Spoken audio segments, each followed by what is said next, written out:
الحمد لله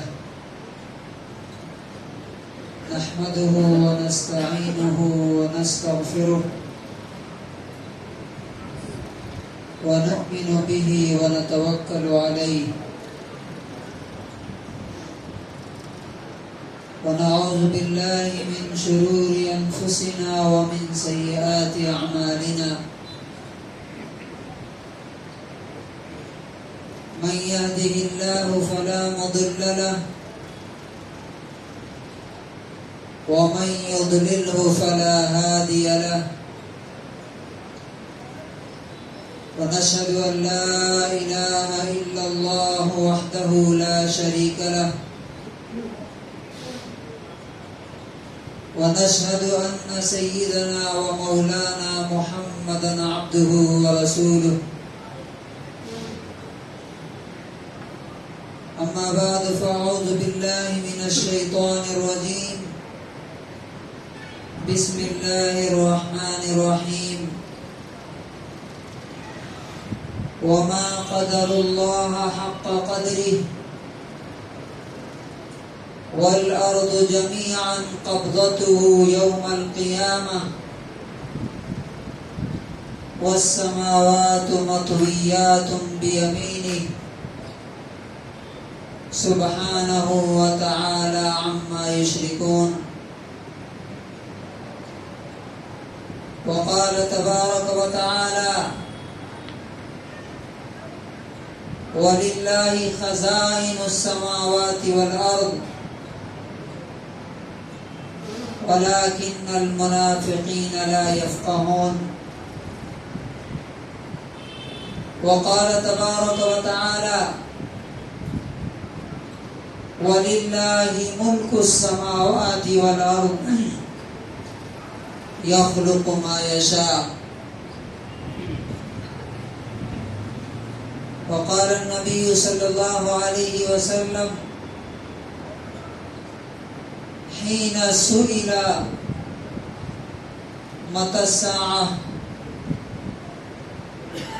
قال وما أعددت لها قال حب الله ورسوله قال أنت مع من أحببت. حضرات گرامی، اس دنیا کو اللہ تبارک و تعالی نے دار الاسباب بنایا. دار الاسباب کا مطلب یہ ہوتا ہے کہ اللہ تعالیٰ نے ہر عمل، ہر ایکشن کا ایک ریئیکشن اس دنیا میں رکھ دیا ہے. ہر عمل کا ایک رد عمل اللہ تبارک و تعالیٰ نے بنایا ہے. ہر کام کا ایک نتیجہ اور ایک رزلٹ اللہ تعالیٰ نے اپنی قدرت سے اور اپنے فضل و کرم سے پیدا کیا.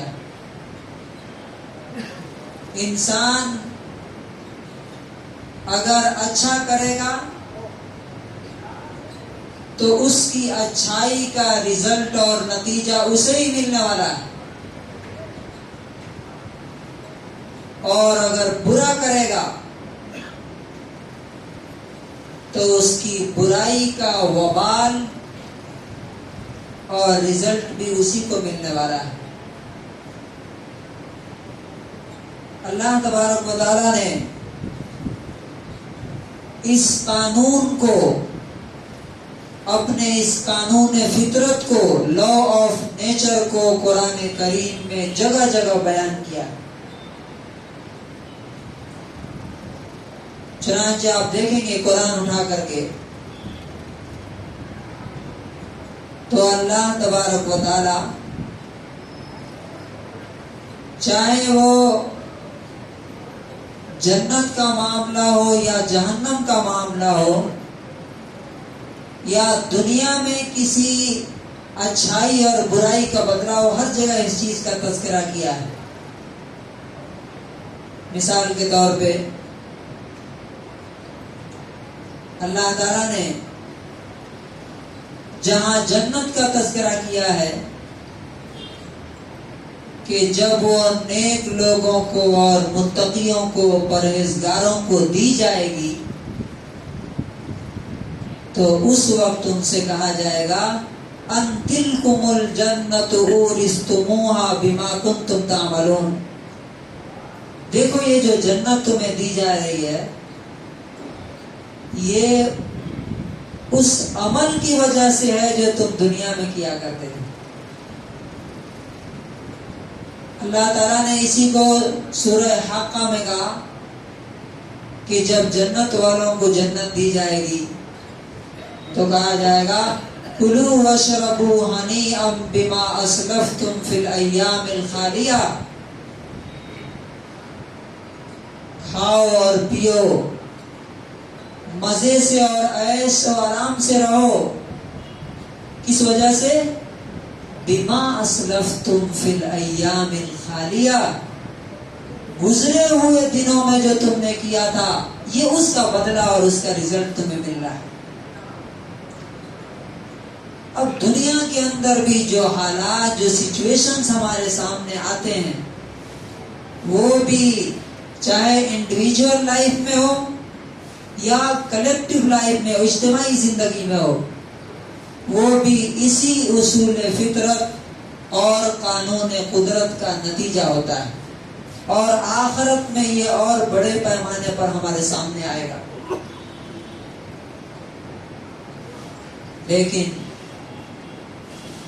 آج جو میں پچھلے ہفتے جس موضوع پر میں نے گفتگو کی تھی کہ مسجدیں کیوں چھینتی جا رہی ہیں، اور میں نے بتایا تھا کہ عبادت گاہوں کا چھین جانا، لے لیا جانا، یہ پچھلی تاریخ میں بھی جب بھی ایسا ہوا ہے تو اللہ تبارک و تعالیٰ نے اس قوم کی بدعمالی کی سزا کے طور پہ انہیں دشمنوں کو ایسا موقع دیا۔ چنانچہ سورہ بنی اسرائیل کی آیت نمبر 7 اٹھا کر کے آپ دیکھیے، اللہ تعالیٰ کہتا ہے ان احسنتم احسنتم لانفسکم، اگر تم اچھائی کرو گے، اگر تم نیکی کرو گے تو لانفسکم، اپنے لیے کرو گے، اس کا بدلہ تمہیں ملے گا۔ وَإِنْ أَسَأْتُمْ فَلَهَا، اور اگر برائی کرو گے تو اس کا وبال بھی تمہارے ہی کو ملنے والا ہے۔ اور اس کے بعد اللہ تعالیٰ نے فرمایا ہم سے پچھلی قوم کے بارے میں فَإِذَا جَاءَ وَعْدُ الْآخِرَةِ لِيَسُوءُوا وُجُوهَكُمْ وَلِيَدْخُلُوا الْمَسْجِدَ كَمَا دَخَلُوهُ أَوَّلَ مَرَّةٍ، جب دوسرے وعدے کا وقت آیا تو وہ لوگ کون؟ تمہارے مخالفین، تمہارے اپوزٹ لوگ آئیں گے، کس لیے؟ لیسوء وجوہکم، تمہیں ذلیل کرنے کے لیے، اور کس لیے؟ وَلِيَدْخُلُوا الْمَسْجِدَ، مسجد میں گھس جائیں گے، کما دخلوہ اول مرہ، جیسا کہ اس سے پہلے انہوں نے پچھلی بار کو گھسے تھے، وَلِيُتَبِّرُوا مَا عَلَوْا تَتْبِيرًا، اور جس پر ان کا کنٹرول ہوگا اس سب کو تباہ کر دیں۔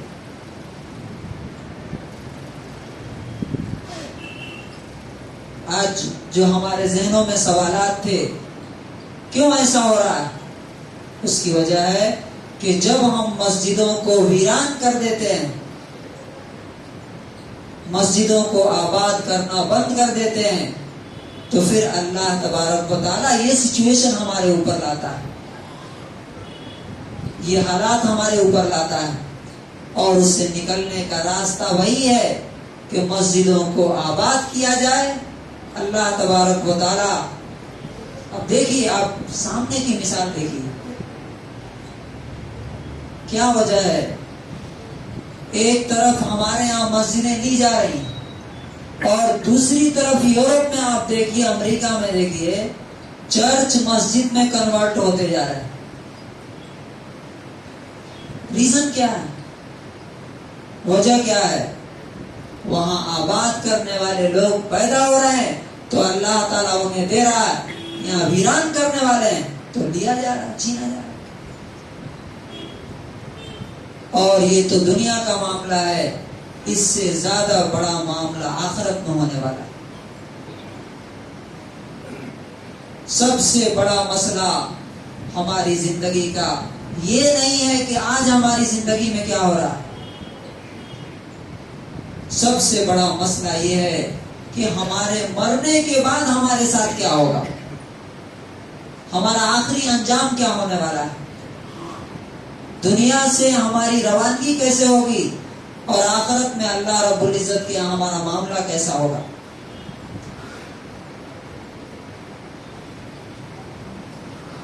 یہ سب سے بڑا مسئلہ ہے۔ اسی کے بارے میں اللہ تبارک و تعالیٰ نے سورہ زمر آیت نمبر 67 سے لاسٹ سورہ تک ہمیں بتایا ہے، وَمَا قَدَرُ اللَّهَ حَقَّ قَدْرِهِ، کہ تم نے اللہ رب العزت کو ویسا نہیں پہچانا جس طرح سے پہچاننا تھا۔ کہ اللہ کون ہے، اللہ کیا ہے، اللہ کا حکم کیا ہے، اس کا مقام اور مرتبہ کیا ہے، اس کی طاقت اور اس کا پاور کیا ہے، تم نے نہیں جانا۔ تو اللہ تعالیٰ کہتا ہے کہ اس کی طاقت یہ ہے کہ وَالْأَرْضُ جَمِيعًا قَبْضَتُهُ يَوْمَ الْقِيَامَةِ، قیامت کے دن پوری کی پوری زمین، پورا گلوب اس کی مٹھی میں ہوگا۔ وَالسَّمَاوَاتُ مَطْوِيَّاتٌ بِيَمِينِهِ، اور سارے کے سارے آسمان اس کے دائیں ہاتھ میں لپٹے ہوئے ہوں گے۔ یہ ہے اللہ تبارک و تعالیٰ کی پاور اور اس کا طاقت۔ سبحانہ و تعالی عما یشرکون، پاک ہے وہ اور بلند ہے وہ، اعلیٰ ہے ان چیزوں سے جس کو یہ لوگ شریک کرتے ہیں اللہ تعالیٰ کے ساتھ۔ اب سوچئے ذرا، ہمارے یہاں بہت بڑے بڑے طاقتور پہلوان ہیں، ان میں سے کسی سے بولیے کہ ذرا یہ مسجد اٹھا کر کے دکھائے، مسجد خالی اٹھا کر کے دکھائے، ایک کمرہ اٹھا کر کے دکھا دے اپنے ہاتھ میں، ایک روم۔ اللہ تبارک و تعالیٰ کہتا ہے کہ میری طاقت اور میرا پاور تم کو قیامت کے دن اپنی آنکھوں سے دیکھنے کو ملے گا کہ جب زمین ایک ہاتھ میں اور سارے کے سارے آسمان دوسرے ہاتھ میں لپٹے ہوئے ہوں گے۔ اس کے بعد اس دنیا کی تباہی شروع ہوگی۔ وَنُفِخَ فِي الصُّورِ فَصَعِقَ مَنْ فِي السَّمَاوَاتِ وَمَنْ فِي الْأَرْضِ، یہ سب سے بڑا مسئلہ ہے ہماری زندگی کا۔ اس کو فیس کرنے کے لیے ہم کتنا تیار ہیں، ہمیں یہ سوچنا چاہیے، اس لیے کہ زندگی چاہے جیسی بھی ہو، بہرحال ایک نہ ایک دن ہمارے ہاتھ سے نکل جائے گی۔ بادشاہ کے محل میں ہو یا فقیر کی جھوپڑی میں، زندگی تو ختم ہو جائے گی، لیکن جو حالات موت کے بعد ہمارے سامنے آئیں گے ان کو فیس کرنے کے لیے ہم کتنا تیار ہیں۔ وَنُفِخَ فِي الصُّورِ فَصَعِقَ مَنْ فِي السَّمَاوَاتِ وَمَنْ فِي الْأَرْضِ إِلَّا مَنْ شَاءَ اللَّهُ، سور پھونکا جائے گا اور زمین و آسمان میں جتنے ہیں سوائے ان کو جن کو اللہ تعالیٰ چاہے، سارے کے سارے مر جائیں گے، بے ہوش ہو کر کے گر جائیں گے۔ یہ دنیا کی تباہی، سارے کے سارے گر کے مریں گے، اور اس کے بعد آسمان پھٹنا شروع ہو جائے گا، زمین تہوبالا ہو جائے گی، اس زمین پر کوئی چیز باقی نہیں رہے گی۔ ثم نفخ فیہ اخری، پھر دوبارہ پھونکا جائے گا، فَإِذَا هُمْ قِيَامٌ يَنظُرُونَ، تو اچانک تم سب کے سب کھڑے ہو کر کے دیکھنے لگو گے کہ یہ آواز کدھر سے آ رہی ہے، کون ہمیں پکار رہا ہے، کدھر جانا ہے۔ سوچیے اللہ کی طاقت اور اس کی قدرت اور اس کا پاور، ایک ہی چیز ہے جس میں پھونکی جا رہی ہے، اور پھونکنے والا بھی ایک ہی ہے، سیم پرسن۔ اسرافیل علیہ السلام پہلی بار بھی اس سور میں پھونکنے والے وہی فرشتے، اور دوسری بار بھی پھونکنے والے وہی فرشتے، لیکن دونوں بار کا رزلٹ الگ الگ ہو رہا ہے۔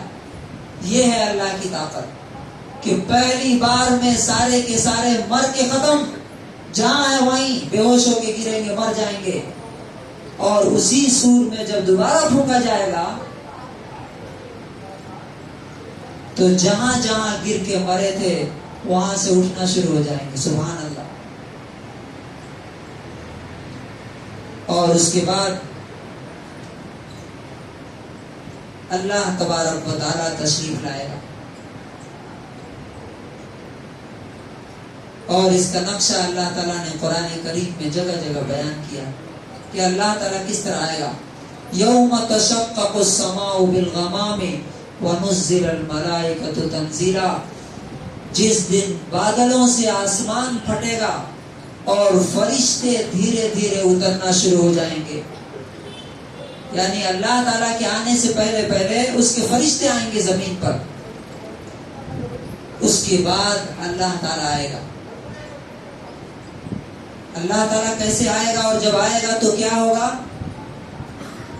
وَأَشْرَقَتِ الْأَرْضُ بِنُورِ رَبِّهَا، پوری زمین اللہ کے نور سے چمک جائے گی۔ اس دنیا میں جہاں روشنی نظر آ رہی ہے، یہ سب روشنی کس کی ہے؟ اللہ کی، اور یہ ساری روشنی تو ختم ہو جائے گی نا جو ہمارے سامنے دکھ رہی ہے۔ اللہ تعالیٰ جب آئے گا، اشرقت الارض بنور ربها، زمین اپنے رب کے، اپنے مالک کے روشنی سے چمک جائے گی۔ ووضع الکتاب، اور لوگوں کے سامنے ان کا نامہ اعمال رکھ دیا جائے گا، جو فرشتے ریڈی کر رہے ہیں، دن رات لگے ہوئے ہیں۔ کرام کاتبین یعلمون ما تفعلون، معزز فرشتے لکھ رہے ہیں، تم جو کچھ کر رہے ہو سب ان کو معلوم ہے، یہاں تک کہ جو باتیں تمہیں بھی معلوم نہیں ہوتی ہیں کہ تم نے کیا بول دیا، مذاق میں اور ہلکے میں لے کر کے، لائٹلی لے کر کے، وہ بھی وہ لکھ لیتے ہیں۔ وہ کتاب تمہارے سامنے رکھ دی جائے گی۔ وَجِيءَ بِالنَّبِيِّينَ وَالشُّهَدَاءِ،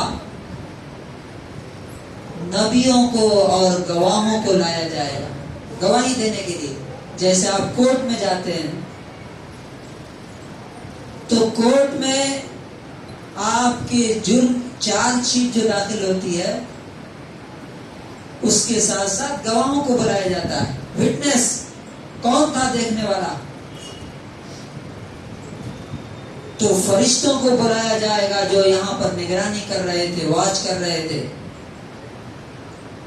اور ہر زمانے کے نیک اور اچھے لوگوں کو بلایا جائے گا جو اس زمانے کے لوگوں پر گواہی دیں گے۔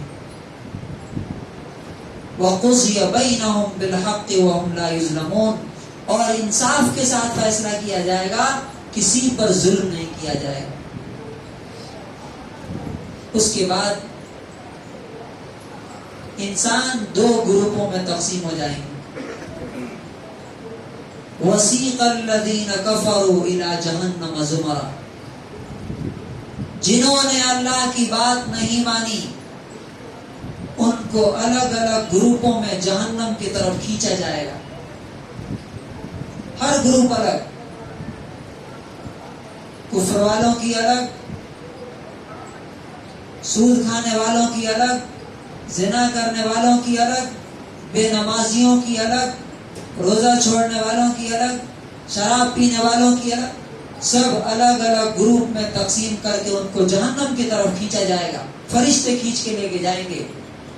حتی اذا جاؤہا، جب جہنم کے پاس آئیں گے، فتحت ابوابہا، اس کے دروازے کھول دیے جائیں گے. وقال لهم خزنتہا، اور جہنم کے فرشتے ان سے سوال کریں گے. کیا سوال کریں گے؟ الم یاتکم رسل منکم یتلون علیکم آیات ربکم، کیا تمہارے پاس تمہیں میں سے رسول نہیں آئے تھے؟ تمہاری رب کی باتیں تمہیں پڑھ کر کے سمجھاتے نہیں تھے کیا؟ وَيُنذِرُونَكُمْ لِقَاءَ يَوْمِكُمْ هَذَا، اور تمہیں آج کے دن کی ملاقات سے ڈرایا نہیں تھا؟ فرشتے سوال کریں گے تو وہ کہیں گے بلا، کیوں نہیں؟ وَلَكِنْ حَقَّتْ كَلِمَةُ الْعَذَابِ عَلَى الْكَافِرِينَ، لیکن نہ ماننے والوں پر اللہ کے عذاب کا فیصلہ ثابت ہو چکا ہے. اور فرشتے جہنم میں انہیں دھکیل دیں گے. اس کے بعد جو دوسرا گروپ ہوگا جس نے اللہ کو پہچانا ہے دنیا میں اور اللہ کے ایک ایک حکم پر عمل کرتے ہیں، نیک لوگ، متقی لوگ، جنتی لوگ، ان کو بھی لے کے جایا جائے گا.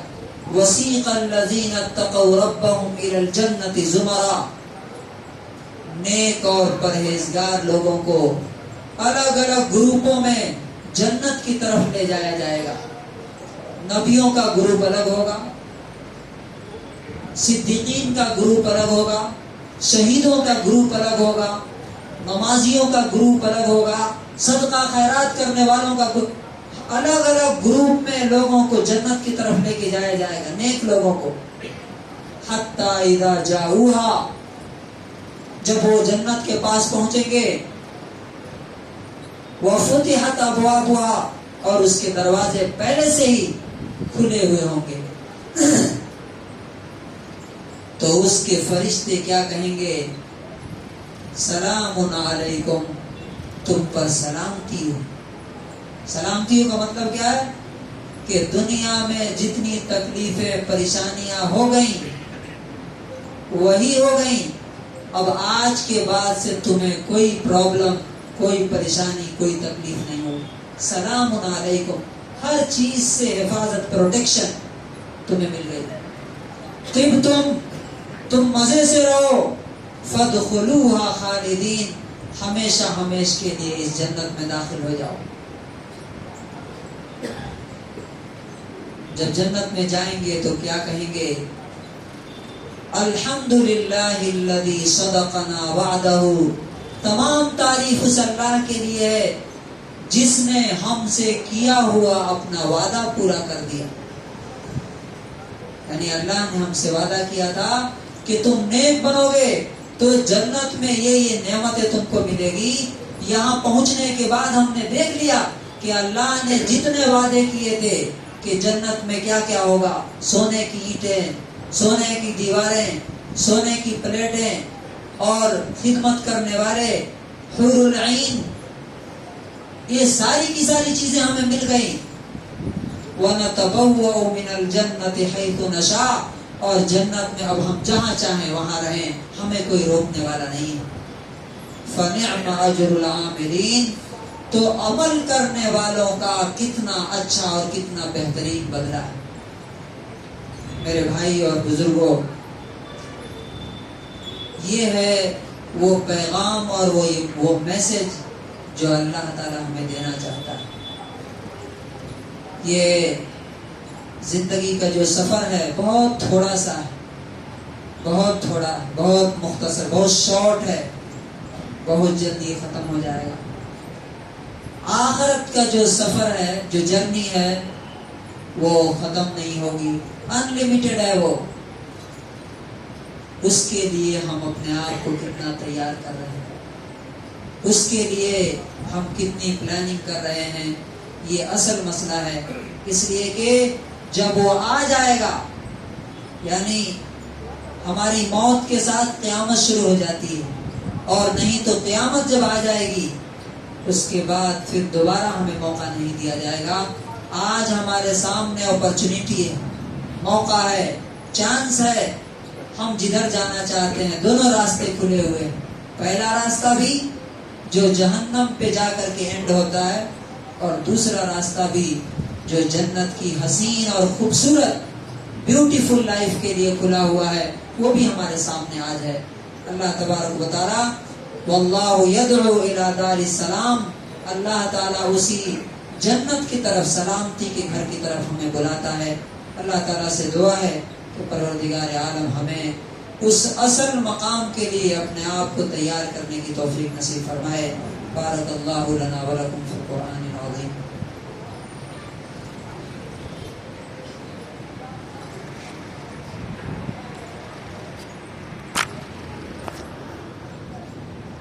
الحمد للہ نحمدہ ونستعینہ